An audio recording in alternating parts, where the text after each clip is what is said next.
Hey, John here. Just checking out the timing with the Z80 Retro board running at 10 megahertz when it's interfacing with the TMS9118 video display chip.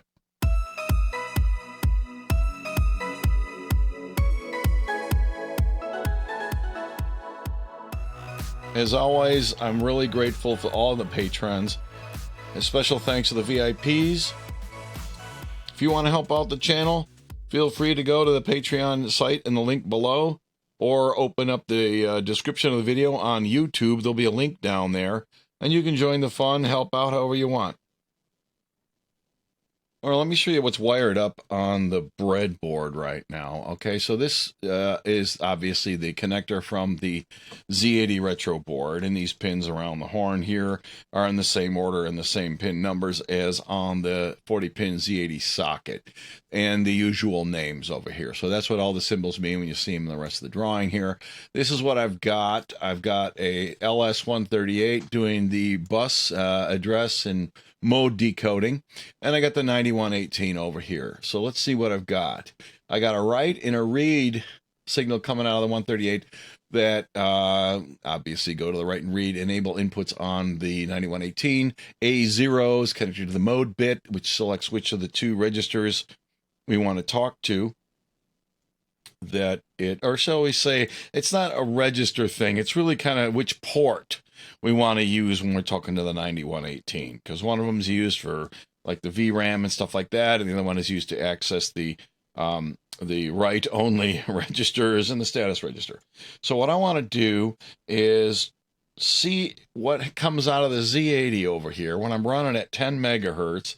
If I use this to do the decoding, is the timing going to be right once it gets over to 9118, and whether the 9118 comes back, is the data, you can meet the right setup and hold times, etc., etc., etc. So I got the timing data for the 10 megahertz Z80 from my 1992 data book, so that's going to be relatively up to date. And I transcribed all these times based on which signal we're talking about onto a printout of this waveform here. Make sure that we're all, copacetic here. What do we got here? This is the main system clock, and it's chugging along. The period of this wave, so from this leading edge to this, is going to be 100 nanoseconds when we're running at 10 megahertz.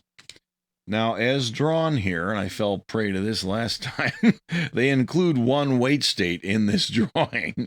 So we have to account for the fact that this has one extra cycle that we don't have, okay?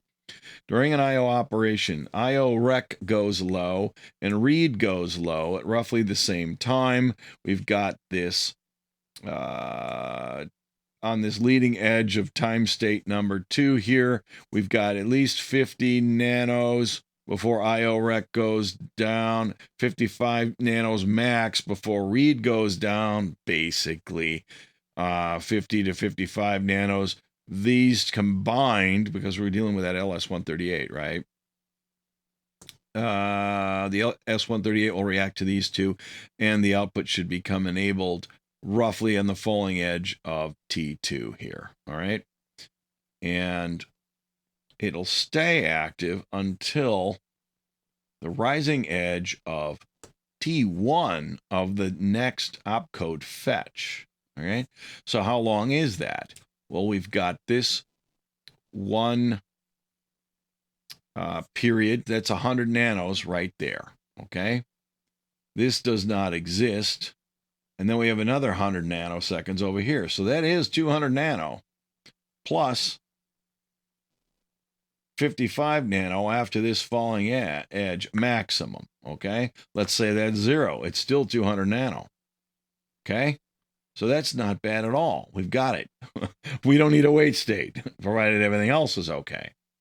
So what else do we got going on here? The write signal, the read signal. And remember, I'm not even using the write signal at all. If the read doesn't go low, I assume the write must be going low, because otherwise there would not be an I/O request going on that is outside of M1, which they don't show the M1 signal on here, okay?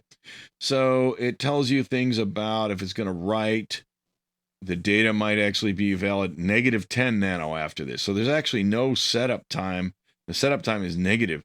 So the signal could go low before the data is valid here. We got to make sure that's okay on the 9118.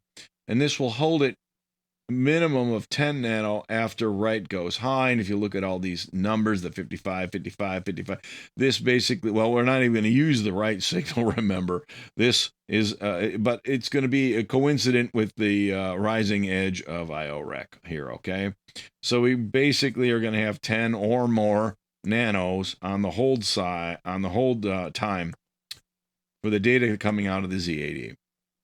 Now, another thing that works against us here is that the 74LS138 propagation delay will effectively cause, if this thing goes high and the propagation delay is 10 nano, this will go high 10 nanoseconds later when viewed from the perspective of the 9118. So this shrinks based on the delay time through the LS138. So we're not going to make this if we just hook it up. But this is a minimum, and when we run it, we'll see it works. We'll see what goes on. This is not too bad as long as, it's reliable enough. If it's good enough, if empirical study says it works, it'll be good enough. We'll see what happens there. Otherwise, we have a complicated problem to fix. We'll have to put like a latch in there and latch onto the data and hold it to keep it on the bus long after the cycle ends. And that's really no big deal, except for the fact that if you put a latch in a circuit that's between the Z80 and the 9118, I mean, what are you doing? You're reading from the 9118. You got a latch going the wrong way in there. So it's going to complicate the schematic. You'll have to have, I'd rather not do that. So let's just cross our fingers and hope for the best here, okay? So the bottom line is our IO rec signal is definitely long enough to spec to meet the requirements of the 9118. Let's make sure that we all understand how I'm using this to decode our signals here from the Z80. Now, all I want from the Z80 is an active low signal when I want to write into the VDP, and a different active low when I want to read from the VDP. And these have to be low, whether A0 is a 0 or a 1, in order to deal with the fact that I've got two different ports going there, right? Okay, so how then does that happen with a single LS138? Well, we know that an IO request to an actual IO device, we talked about this before when we were we use the same similar circuit in the on the retro board, right? For all of its onboard peripherals. We're going to do a similar thing here. But there's something weird going on with the read signal. That's what we want to talk about right now. So when M1 is high, I know I'm not doing an opcode fetch. I know I'm not doing an interrupt acknowledge or any other wonky stuff. Most specifically, the interrupt acknowledge cycle abuses the IO request signals. You need to make sure M1 is high so we're not activating our VDP during interrupt acknowledgements and stuff like that, right? So M1 is high, IO rec is low. This is an active low input. This is a, I don't know, whoever made this chip. These are one of the ways to represent active low. I prefer the bubbles myself, but that's what that means, okay? So when E3 is high, E2 is low, okay? And I stuck A6 on here because, I have another active low input. I'm going to put something on there or tie it to ground. I decided to just use A6. Not any big deal. Now, on the main retro board, I put A7 on there, as you may recall, which meant that the decoder on the retro board enabled outputs whenever there was an IO cycle and A7 was low. So those ports were, ports, 0 through 7F. Now, I don't want to put my VDP in any ports under 80 and hex. So what I really want to do is connect up A7 in some way to say A7 has to be high. It'd be nice to have been able to put it on E3 or have another, but we don't have that, okay? So what I decided to do is I'm going to just stick A7 onto the A2 address input, which means that when A7 is high, then 0, 4, 5, 6, and 7 could be active. I'm not going to use output 0, 1, 2, 3. I don't need any of these other ones anyway, okay? I only really need 2 because that is, A7 on and all the other address lines are off. That's 80 in hex, right? But we have to always have A6 off or 0 in order for this to be activated. So that means we have in binary a 1, 0, XX, XXXX, kind of an address number right there. So all hex values that start with 1, 0 are then going to activate this these outputs, okay? And what do we got here? A5 will also be used, and that means that these are going to be grouped. So it'll be like A0 through 9F would enable either one of these two, for example, and then B0 through CF or something like that, okay, would access or activate these two. Now, by having read on here as well, in all honesty, I don't really care what values are on A5 and A6. I just tried to set this up to minimize the total number of ports that this thing will respond to. That's the whole motive there. Which addresses, I don't care as long as they're 80 in hex or greater, so that it doesn't conflict with the retro board, okay? So there's no magic on choosing A5 and 6. I just wanted to have them to reduce the total number of wasted ports. Okay, so when read is low, and A5 is low, and A6 is low, and A7 is high, what happens is I'm dealing with output number 4. If I got a 1 here and a 0 and a 0, that's number 4 right here. So if read is 0, the Z80 wants to be reading. So I'm going to just declare that as being IOREC port 80 read. And it'll go active on 80, 81, 82, up through until A5 goes on, right? So that gives us quite a lot of bits. Don't care. We only need technically 2 ports, 2 different addresses. So 80 and 81 are the ones that I'm going to be using. And if I do an IOREC, not in machine cycle number 1, and I'm reading, then this pin here will be asserted and go low. Perfect, okay? If the read signal is high, then I must be writing. In the absence of reading, you're going to be writing. So that means A7's high. Let's just say all the other address bits are 0. And then this bit is a 1. That'll give me 5. So output 5 would go active, low, which would assert the right input on the VDP. Now, I did this, played this game because this is, nice. I got a single chip address decoder. I don't want to have, AND gates, OR gates, XOR gates, jumpers, all this other junk. I just want to test this thing. So let's keep it simple. Throw a 138 on there, hook up whatever you can, minimize the port waste, and use it as is, okay? So these will go active on 80 and 81. 82 and 83 and so on. Don't care. I'm going to only concern myself with 80 and 81.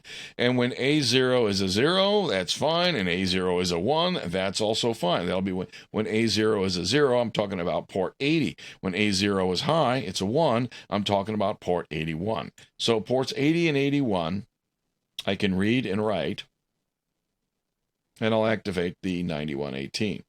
Now, I've just hooked up the regular Z80 data bits directly to this chip. Okay, hook up the reset.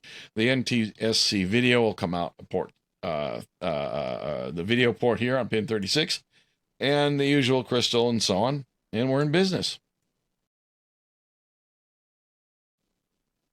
Now, we've seen this document, I think, before. Somebody posted just section 4 of the 9118 data sheet, which has the timing data in it, but no pinouts.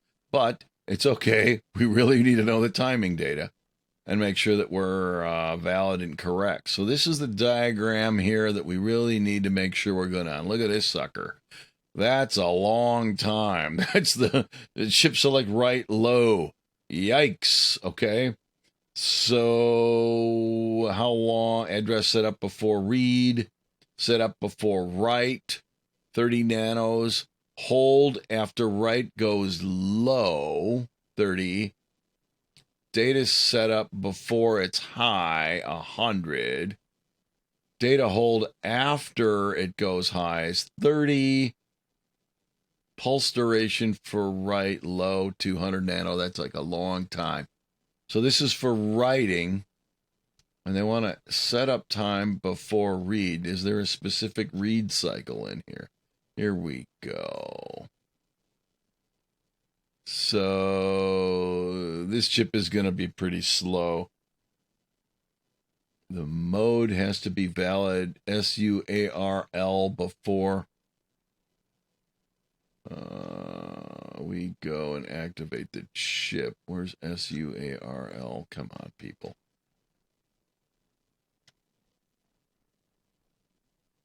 There it is. 0. I think we can handle that. Z80 does give us plenty of setup time, I think. Then what happens here? We've got valid data he has to have. What is that? We've got valid after goes low. There ought to be a hold time. Valid data here. Mode. That's very strange. The data can change before CSR goes high. They don't really tell us.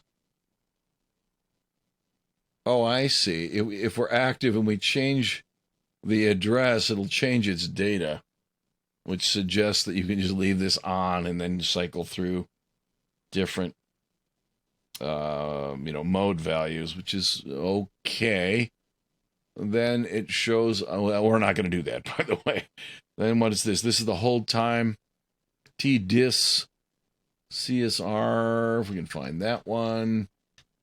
Interesting way to put the timing, TDIS. Did I miss it? Where is it? TDIS. Of course, this is not OCR'd, so I can't just search it. What's all this? TDIS. So you look at these times, there's some 300. Oh my God. This thing is slow. Pulse duration. Oh, this is for the RAM. We don't have to worry about that. That's not the bus we're worrying about right now. And yeah, that'll be nice and slow. Because video for NTSC, composite video is not very fast video anyway. I'm a little upset I can't find it anywhere. These times are ginormous.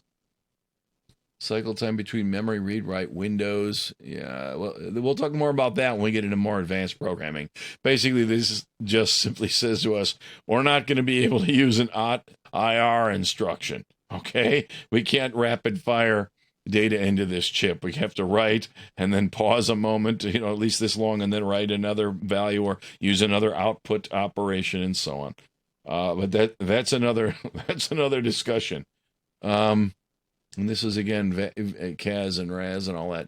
Come on, where are the setup and hold for writing? This is kind of weird. Oh, well, I'll live with it. This is kind of the critical one, the 200 nano, though, here. It turns out that at 10 megahertz, we actually have 200 nano. So I'm going to run it. That's why I drew it the way I did. I'm going to do this without any wait states is my point. The TWL here is this giant 200 nanoseconds. You got to make sure that this is 200 nano long. Their hold, I wish I had a formal, oh, there it is. Hold time after highs, 30 nanos. It turns out we are maybe not going to make that, but we're going to be close. It does seem okay. I think it's going to be okay when we write a little test program. We'll see. But I wish I could see the hold time on reading here. I wish I had an official spec, because I did measure it, and it's pretty long. Here it is in section 4.5. So what do we got here? Access time from CSR low, 100 to 150 nano out of the 200 total. That's fine for us. And then the disable time, it's the hold time on the read data output when we release the CSR when it goes back high. 65 to 100 max. Now this is gigantic, potentially problematic, but let's look at this on the scope. I think we're okay because the end of the IO cycle is followed by a opcode fetch, right? The next instruction, which takes a while to get set up. And 100 nano is okay, just barely. So I think we're good. All right, so let's boot up the Retro. Now, how are we going to just be able to diddle around with IO ports? We could use an in-circuit emulator, or we could use some test programs. What are we going to do, right? Now, we don't have a lot of utilities installed on here yet. Yeah, I could download some fancy stuff maybe, but in keeping it retro, let's use the original DDT app, okay? How does this thing work? Well, I've showed you this at least once or twice before. I should probably do a video on specifically how to use it and how it works and what it does and all that. And there's another one called ZSID and stuff like that that are Z80 oriented, okay? Remember, the Z80 is compatible with and executes the instructions of the 8080. CPM was originally targeting the 8080 CPU. And Intel has different mnemonics for their instructions than Zilog does, okay?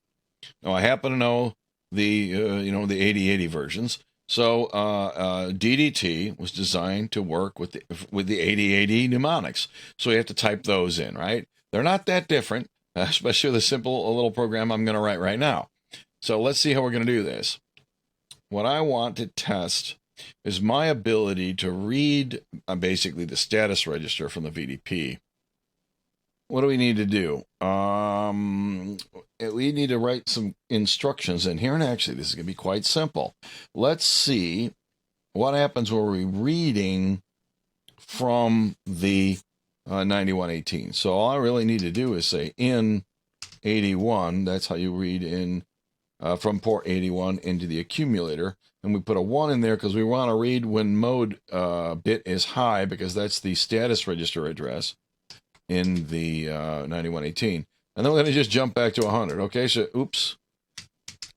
I forgot you need to do this. It's hard to talk and code at the same time. You ever notice that? We got in 81 at address 100, and then we want to jump back to 100. So we're going to write a simple little loop in here. You can say, what is it, L100 to disassemble starting at address 100. So there's my in81, and then I'm going to jump back there. So not bad. We don't need to develop a major app. We can just type this program in. Anytime you want, you can say X, and it'll dump out the value of the registers. And remember, this is from the perspective of an 8080. So this version of DDT does not show you the, we call the primed registers, the alternate register set. And the index registers and all that aren't in here. And that's fine. We don't need them for this test program. So what you see here is all the current flags, all the values of all the registers right now. Program counter is 100. And if you say go, it's going to execute an 81. I say trace. I just did an input operation. Now on my scope, I captured what's going on. And I dumped it off to a USB drive here. So I think I can make this bigger, but unfortunately it won't scale all the images. I don't know how to do that with this particular app. I have GNOME, the EOG app on Linux. Anyway, hopefully this is viewable even if you're on a phone or something. So there's the scope screen, and this is the output of the 138 when there's a read cycle. And this right here is the data that I'm reading out of the 9118. So what we've got here is the duration of the, now this is coming out of the 138 right now, and we're looking at 242 nanos. Not a problem. We've met our 200, okay? Now the data comes out of the 9118, and look at the hold time on that sucker. That's a little while. So here is the setup time on the data coming out of the chip, right? We go active here, and they take their sweet little time, and then we've got data, and it's 172 nano before the end of the read cycle. That's pretty darn good. Not a problem there. And then we got a maybe problem over here. We've got a hold time of 108 nanos, give or take. After this goes high, yikes, okay? So what I did here is I only have a dual trace scope, so let's see if we can kind of keep with me here. So this is what we were just looking at in the darn scaling thing. How come I can't just say zoom to fit and stay there as I flip through these images? Okay, thank you. It's free. I didn't write it, so what am I going to... It only gripes so much. Okay, so this is the hold time at 108 nano, okay? What did I do here? I switched the probe and did it again. And now we're looking at the M1 signal with the cursors in the same place with the triggering and everything else.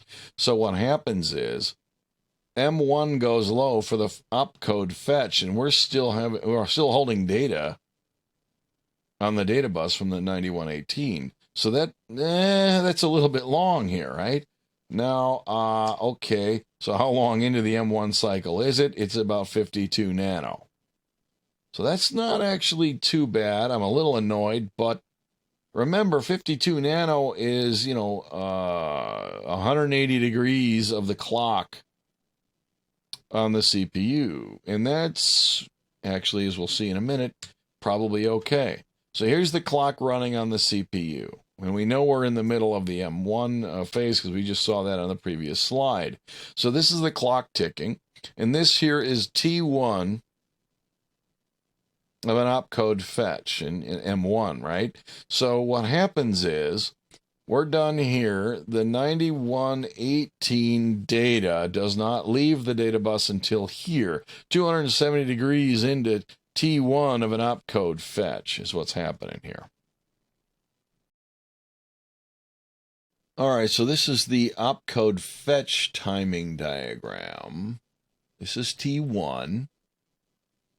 And our data doesn't leave the data bus until here, halfway through, 270 degrees into T1. Well, it turns out, what's read goes low. What's number 13 here?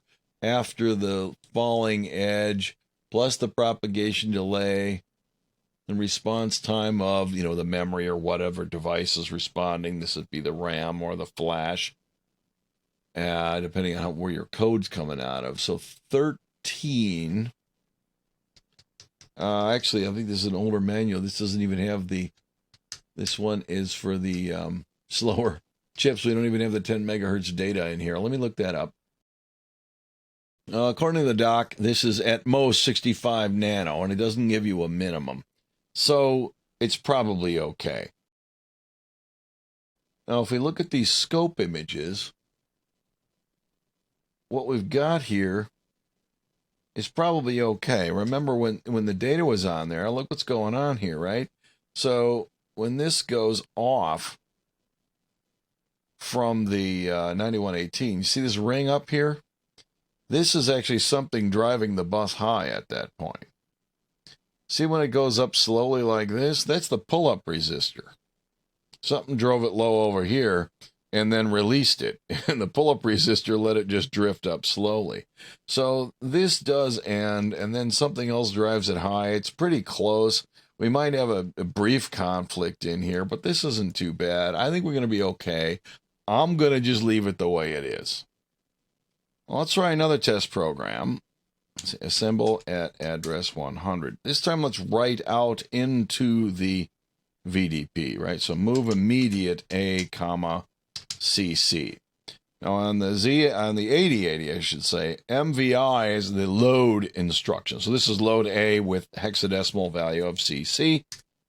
Then we're going to say output that out port 81. In the Z80, you would say out A81, but in this one, you just simply say out 81. And then load the accumulator with an 87. Now, this is the correct value you're supposed to write in to, to address the register that you want to write that CC into, right? And then you're going to output that on port 81. And then again, we'll say jump back to 100, create ourselves a nice little loop. Make sure I typed it in right. Oops. No spaces allowed. Load A with CC. Output that on port 81 because we want mode high. Then we're going to write to register 7. And to do that, the most significant bit has to be on, and the lower order 3 bits have to be 1s. We're going to output that out the same port. I'm going to just do this in a loop. Now for this, I move the scope probe over to the right signal over here. All right, so I'm looking at output 5 here, the IOREC 80WR signal here. Because I want to see what happens if the data go into the 9118, have some hold time on it, at least a little bit would be nice, right? And we need to make sure the program counter is pointing somewhere useful, so we're in 102. What we need to say is XP to say I want to edit the value in the program counter. I want to start over again and go back to 100, okay? And L100, okay, so we're program counter now we know is going to be at 100. So we're going to put CC into the accumulator, put that out, and then we're going to write into register 7. Where is our manual? Up here, there was like a table that had all the color values in it, right? So if we put CC in there, so we're going to end up with dark green for both the foreground and the background colors. Because as you recall, register 7 holds the foreground color here, background color there when we're in text mode. And there's nothing on the screen right now, so all we're really doing is updating what they call the backdrop color, the background color over here, the least significant 4 bits, right? Now this time when we step through it, let's put the video capture on here so we can watch what happens here, all right?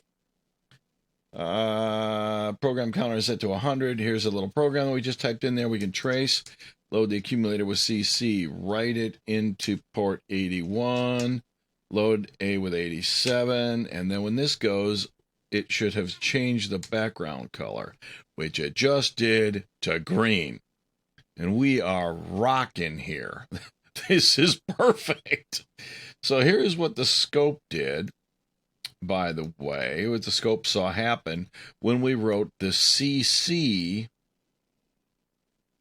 out to port 81. And this is the data bit 0 from the Z80. Well, this is pretty interesting here. There's no way the Z80 drove the data bus line low 126 nanos after it releases the IOREC and the read or in the write signals and stuff like that. So what I think we're really looking at here, and what we probably saw before, was this is the bus low, and the Z80 probably releases it, when it says it does, like right around here. And this is because we have 10K pull-ups, very weak pull-ups. It'll take a long time to pull that thing back high. This is not a pull-up. There's no way a pull-up would shoot it up like this and make it ring. This is the opcode fetch. The very following instruction must have the least significant bit set to 1. Let's verify that. What happens after? Well, actually, I don't know because this is running in a debugger. It could be anything. But, if we ran this in real time in a spin loop, we could tell. My point is, because it pauses right away, it doesn't do this and then immediately move on to this, in which case we would know the MVI instruction is an opcode of 3E, which would have the least significant bit set, but that's not what is happening here. Whatever the debugger is doing must have driven it high. So I'm feeling really good about this. I don't think we have a problem at all. I'm absolutely amazed that the VDP can be interfaced to a Z80 without any special wait states or anything. This is awesome. So at this point, I say I'm going to just go to throw together a board. I accept the fact that the first version of any board that we make is going to have flaws in it. So I'm going to put this board together, and I'm going to do it as is without any special fancy features, and try it out for real, because I don't want to breadboard up all the DRAMs. I don't want to do that. It's not worth it. If I can get a couple of boards for $25 and just solder them in, much easier. Plus the signals will be a lot cleaner. With all the wires all over the board, this thing is ringing like crazy.